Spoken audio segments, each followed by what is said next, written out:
তো ভিভিডিসি অ্যাপের মাধ্যমে কাজ করার জন্য থাকুক কিছু গুরুত্বপূর্ণ দাবি। হ্যাঁ বন্ধুরা, গুরুত্বপূর্ণ কিছু দাবি কিন্তু অবশ্যই আপনাদের এই অ্যাপের মাধ্যমে কাজ করার জন্য রাখতে হবে। তবেই কিন্তু এই অ্যাপে কাজ করা সম্ভব হবে। যে দাবিগুলো আপনাদের সামনে তুলে ধরার চেষ্টা করব সেগুলি কিন্তু ভিভিডিসি অ্যাপে কাজ করার জন্য প্রত্যেকটি গুরুত্বপূর্ণ। এই সমস্ত দাবি যদি পূর্ণ হয় তবেই কিন্তু অ্যাপে কাজ করা সম্ভব, নচেত কিন্তু নয়।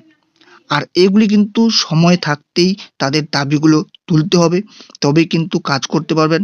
না হলে যত সময় যাবে তত কিন্তু এই অ্যাপে নতুন নতুন সিস্টেম চালু করা হবে, নতুন নতুন আরও কাজের প্রক্রিয়া বাড়িয়ে দেওয়া হবে, যাতে করে ভিভিডিসি কর্মীরা তাদের কাজ ছেড়ে দিতে বাধ্য হয়।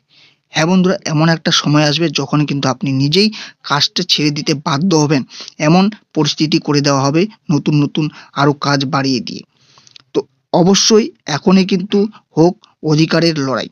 হ্যাঁ বন্ধুরা, সময় থাকতে সময়ের মর্মটা বুঝতে হবে, দাঁত থাকতে দাঁতের মর্মটা কিন্তু বুঝতে হবে, তবেই কিন্তু এগিয়ে যেতে পারবেন। তো আপনাদের সামনে গুরুত্বপূর্ণ কয়েকটি দাবি তুলে ধরার চেষ্টা করব। অবশ্যই সম্পূর্ণ ভিডিওটি কিন্তু ভালোভাবে লক্ষ্য করার চেষ্টা করবেন।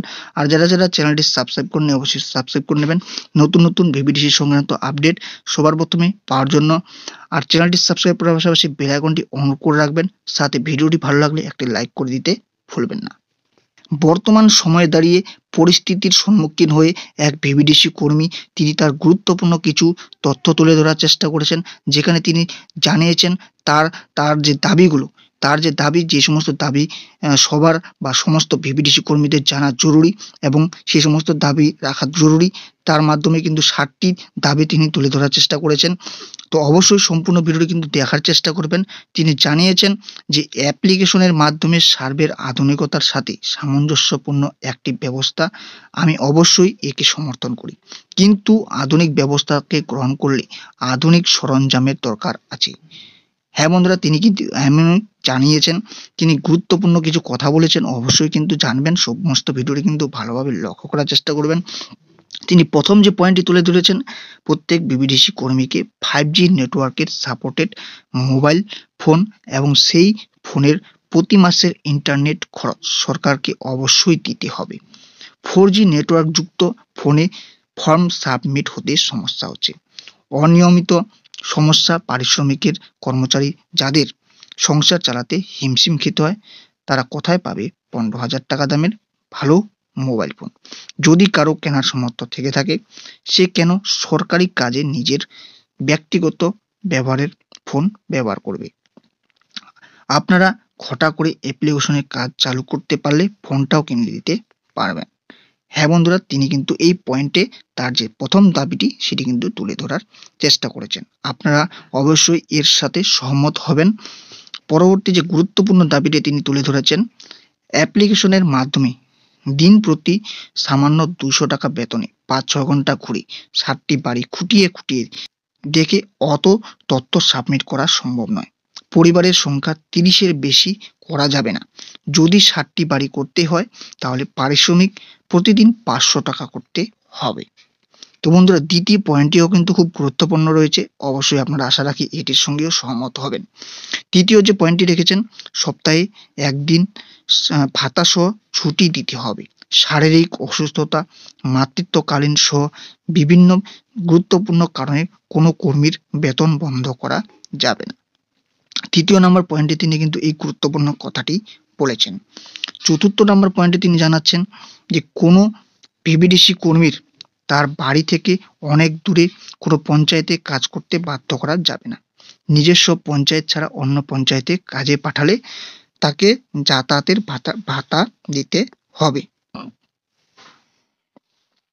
প্রত্যেক ভিএসটি কর্মী কাজের হিসাবে 15 দিন অন্তর টোটাল পরিবার গণনার মাধ্যমে নিতে হবে।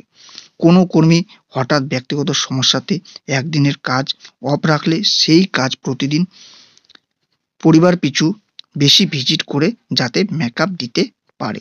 হ্যাঁ বন্ধুরা, এই পয়েন্টটিও কিন্তু খুব গুরুত্বপূর্ণ পয়েন্ট রয়েছে। পরবর্তী যে পয়েন্টটি রয়েছে, ভিএসটি কর্মীরা যে তথ্য অনলাইন অ্যাপ্লিকেশনের মাধ্যমে এন্ট্রি করেছে, পরবর্তীতে সেই এন্ট্রি করা তথ্যের সমস্ত খুঁটিনাটি যেন পুনরায় দেখতে পায় সেই ব্যবস্থা করতে হবে।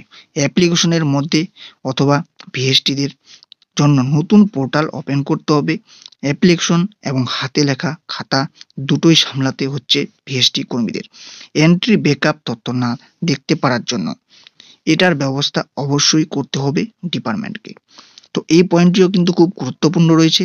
পরবর্তী যে 7 নম্বর পয়েন্টটি তিনি তুলে ধরার চেষ্টা করেছেন, সমস্ত এরিয়াতে মোবাইল নেটওয়ার্ক পরিষেবা খুব ভালো নয়। সেই কারণে অফলাইন তথ্য এন্ট্রির ব্যবস্থাও রাখতে হবে অ্যাপ্লিকেশনে। তো বন্ধুরা 7টি তিনি গুরুত্বপূর্ণ তথ্য তুলে ধরার চেষ্টা করেছেন, যে পয়েন্টগুলি কিন্তু অবশ্যই সমস্ত পিবিডিসি কর্মীদের জানা জরুরি এবং এর পদক্ষেপ অবশ্যই কিন্তু রাজ্য কমিটি থেকে শুরু করে সমস্ত ভিআরপিদের নেওয়া উচিত। তিনি আরও জানিয়েছেন, বিশেষ দ্রষ্টব্য হিসাবে অ্যাপ্লিকেশনের মাধ্যমে ভিভিডিসি কর্মীদের কাজের পরিস্থিতি নির্ণয় হলে ভিভিডিসি কর্মীর পঞ্চায়েত বা ব্লক স্তরে কোনো মৌখিক অর্ডারে কাজ করা থেকে বিরত থাকা উচিত বলে আমি মনে করি। এটা সরকারের বোঝা উচিত গ্রামীণ এলাকাতে সরকারের বিভিন্ন প্রকল্পের কাজে ভিআরপিদের গুরুত্বপূর্ণ ভূমিকা কতটা গুরুত্বপূর্ণ।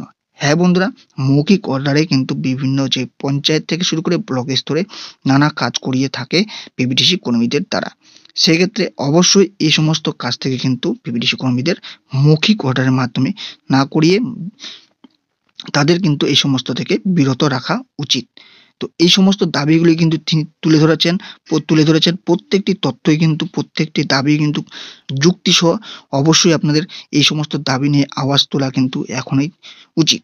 তো আশা রাখি আপনাদের ভিডিওটি ভালো লাগলো। তো ভিডিওটি ভালো লেগে থাকলে অবশ্যই কিন্তু চ্যানেলটি সাবস্ক্রাইব করার পাশাপাশি বেল আইকনটি অন করে রাখবেন নতুন নতুন গুরুত্বপূর্ণ আপডেট সবার প্রথমে পাওয়ার জন্য।